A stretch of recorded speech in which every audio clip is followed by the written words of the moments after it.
True lover true lover గురించి అందరికీ తెలిసిందే. యాక్చువల్గా తమిళ్లో లవర్ అనే పేరు మీద రిలీజ్ అవుతుంది. నిన్న ఈవినింగ్ అక్కడ తమిళ్లో ప్రీమియర్స్ చేశారు. దానికి వచ్చిన రెస్పాన్స్ నిజంగా అమేజింగ్. బట్ నేను ఫస్ట్ టైం ఈ సినిమా చూసినప్పుడు నాకు ఏదైతే ఎగ్జైట్మెంట్ వచ్చిందో అదే ఎగ్జైట్మెంట్ నిన్న ట్విట్టర్లో ట్వీట్స్ ద్వారా చూడటం జరిగింది. అదే ఎక్స్పీరియన్స్ ఈ ఫిబ్రవరి 10న ప్రతి ఒక్కళ్ళు, తెలుగు ఆడియన్స్ ప్రతి ఒక్కళ్ళకి వస్తుందని అనుకుంటున్నాను. ఎందుకంటే ఒక జెన్యున్ సినిమా ఆర్గానిక్గా రాసేటప్పుడు డైరెక్టర్కి ఖచ్చితంగా తెలుస్తుంది అతను చాలా డీప్గా వెళ్ళి రాశాడు ఈ సినిమా, అలా తీసాడని. అంటే ఎక్కడా కూడా ఒక్క సీన్ కూడా సినిమాటిక్గా లేకుండా చాలా జాగ్రత్తగా ఆడియన్స్ దగ్గర, ఆర్టిస్టుల దగ్గర నుంచి పెర్ఫార్మెన్స్ తీసుకోవటం కానీ అది మీకు చూస్తే అర్థమవుతుంది. ఈరోజు ఈ సినిమాని నిజంగా ఎందుకు ఇంత ప్రమోట్ చేస్తున్నాం, ఎందుకు జనంలోకి తీసుకెళ్ళాలనుకుంటున్నాం. తను బేబీ తీసిన, నేను ఒక పెద్ద సినిమా చేస్తున్నా, ఈ సినిమాని ఎందుకు ఆడియన్స్, తెలుగు ఆడియన్స్కి అనుకున్నాం అనేది మీరు రిలీజ్ అయిన తర్వాత చూస్తారు. డెఫినెట్గా చాలా మంచి సినిమా, అందులో డౌటే లేదు. ఇది కేవలం ఏంటంటే ఒక అమ్మాయికి, ఇందాక వంశీ మాట్లాడుతూ యాక్చువల్గా బాయ్ థింగ్ అన్నాడు. యాక్చువల్గా గర్ల్స్కి నచ్చేది బాయ్ థింగ్సే, మళ్ళీ బాయ్స్కి నచ్చేది గర్ల్ థింగ్సే. అందుకని ఇద్దరు ప్యారలర్గా చూస్తారు కలిసి.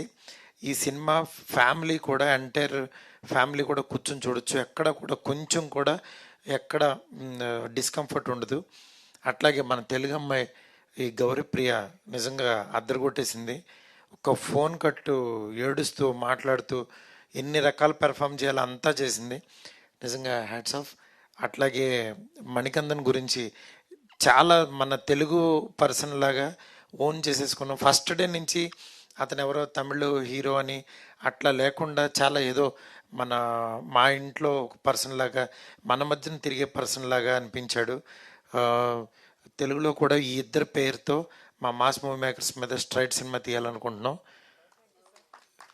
అది డెఫినెట్గా మంచి సినిమాస్ ఎప్పటికప్పుడు అందించాలనే మా తపన్ని, మమ్మల్ని బ్లెస్ చేస్తూ ముందుకు నడిపిస్తున్న ఆడియన్స్ అందరికీ చాలా చాలా థ్యాంక్స్.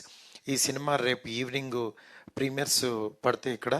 అట్లాగే 10th నుంచి యాక్చువల్లీ ఈ సినిమా థియేటర్లో ఉంటుంది. ఈ వ్యాలంటైన్స్ డేకి నేను అందుకే యాక్చువల్గా never forget this true lover in this Valentine's day అని పెట్టాను. ఎందుకంటే మనం నిజంగా మర్చిపోలేం. ఇప్పుడు మళ్ళీ ట్రైలర్ చూస్తుంటే నాకు మళ్ళీ 2 గంటల్లో మనల్ని తెలియకుండా వాళ్ళ వరల్డ్లోకి తీసుకెళ్ళిపోయారు. అక్కడే సక్సెస్ అనిపించింది డైరెక్టరు. నిజంగా ప్రభు వ్యాస్ చాలా అద్భుతంగా డైరెక్ట్ చేశాడు. అతనికి, ఈ ప్రొడ్యూసర్ యువరాజ్కి ఎంత మంచి పర్సన్స్ అంటే వాళ్ళందరూ కూడా వాళ్ళ నిజంగా కష్టపడిన దానికి ఫలితమే ఈరోజు ఈ ట్రూ లవర్కి వచ్చే పాజిటివ్ బజ్. డెఫినెట్గా ఈ సినిమాని చూడండి, ఈ టీంని అందరినీ ఎంకరేజ్ చేయండి. Thank you so much. Thank you so much sir. వాళ్ళిద్దరితో ఇంకో సినిమా చేద్దాం అనుకుంటున్నారు స్ట్రైట్గా అని చెప్పి అది కూడా అనౌన్స్ చేశారు. అంటే వ్యాలంటైన్స్ డేకి ఏమన్నా కొంచెం మాకు ఏదైనా అప్డేట్ ఇస్తారేమో అని. అసలు డైరెక్టర్ పట్టుకొద్దాం ముందు, అంటే దేనికోసం అంటే వాళ్ళిద్దరితో తీయాలి అని ఫిక్స్ అయ్యాం మేమిద్దరం. ఇది ఓకే సార్, ఇది కన్ఫర్మ్, ఇది ఓకే. మేము అడిగేది అది సార్. సరే సరే అంటే ఫోర్స్ కొంచెం ఎక్కువగా వచ్చింది అడగమని. బట్ యా, అరే వస్తుంది రైట్ టైంలో రైట్ అప్డేట్.